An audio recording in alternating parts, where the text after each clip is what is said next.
High above the sleeping streets of Charleston at 5 in the morning, the thumping penthouse was a fortress of glass and silence. It was a place engineered for absolute peace, designed to lock the chaos of the world out. But the world had found a way in. 23-year-old Sophia sat rigidly on the edge of her massive silk-draped bed. The only light in the room was the harsh cold glare of a tablet reflecting in her fierce green eyes. She was a prodigy, a woman who had literally saved a dye manufacturing empire with her bare hands and brilliant mind. But as she scrolled through the screen, that identity was being brutally erased. Overnight, the media had unleashed a coordinated nightmare regarding her recent private wedding to Alexander. The headlines were suffocating. They called her a pawn, a gold digger, a fragile child manipulated by a titan of industry. One financial blog painted her as tragically naive, while another accused her of weaponizing Alexander's grief to steal an executive chair. With the press, her engineering degree, and her boardroom victories meant nothing. They were reducing her to a trophy. Standing up, the sheer force of her anger made the massive room feel incredibly small. As she looked out over the glittering city below, her emotional fury crystallized into cold, mathematical precision. The articles were too perfectly timed.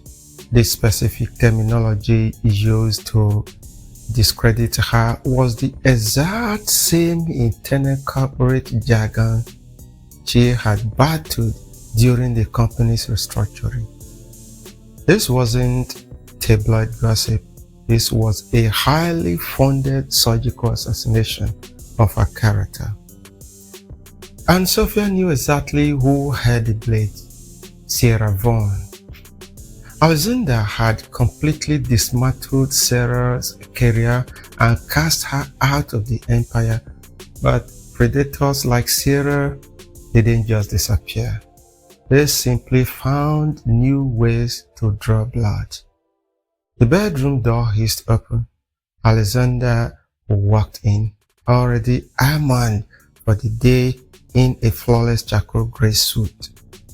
He moved with the predatory confidence of a man who had dominated Wall Street for decades. But the moment his sharp blue eyes landed on Sophia's rigid posture, his CEO armor fractured.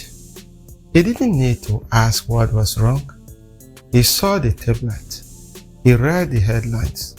And in a fraction of a second, the man who would burn the earth to keep her safe surfaced.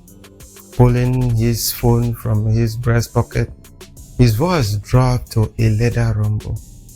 He announced he was calling his firm.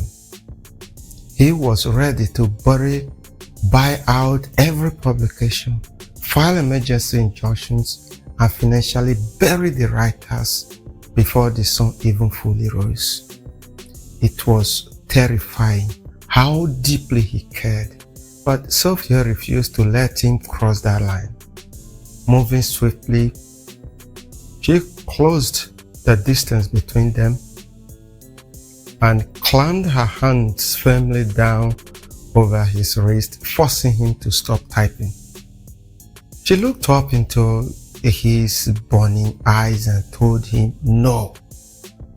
She calmly explained that if he used his massive word to silence her critics, he would be giving Sarah exactly what she wanted. It would prove to the world that Sophia was too weak to survive the corporate battlefield without her billionaire husband shielding her. Alexander's voice was thick with guilt as he confessed he felt responsible for dragging her into the crosshairs of his complicated legacy. But Sophia caught his jaw, grounding him. She reminded him that she didn't walk into this marriage blind. She had chosen the fight, and more importantly, she had chosen him.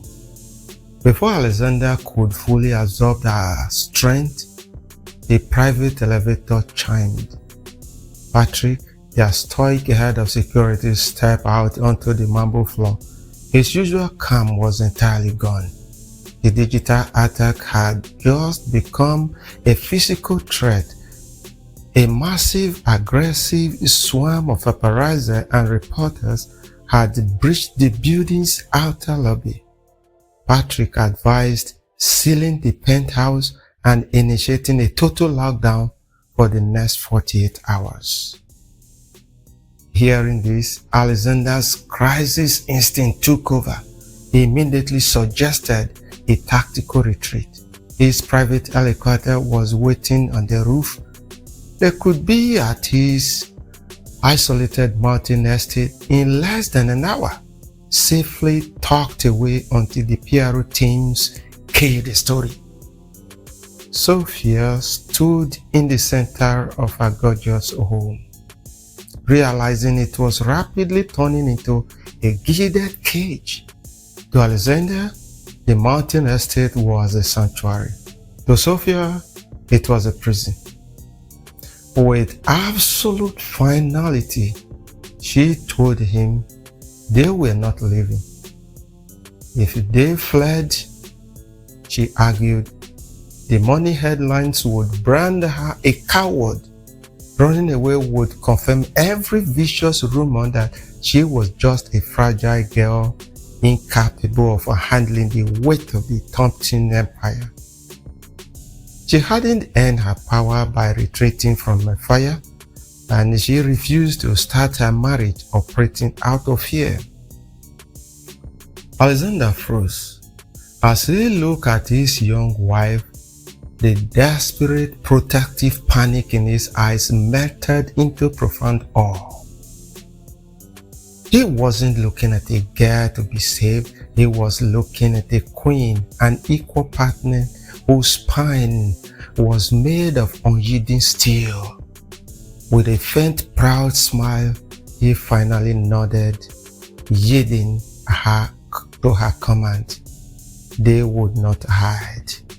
While Alexander turned back to security to coordinate their exit, Sophia walked with absolute purpose into her wardrobe. Reaching for her sharpest tailored navy power suit, she began to dress. She pulled her dark hair back into a sleek, efficient style, looking at her reflection in the mirror. Her green eyes were razor sharp and entirely devoid of fear.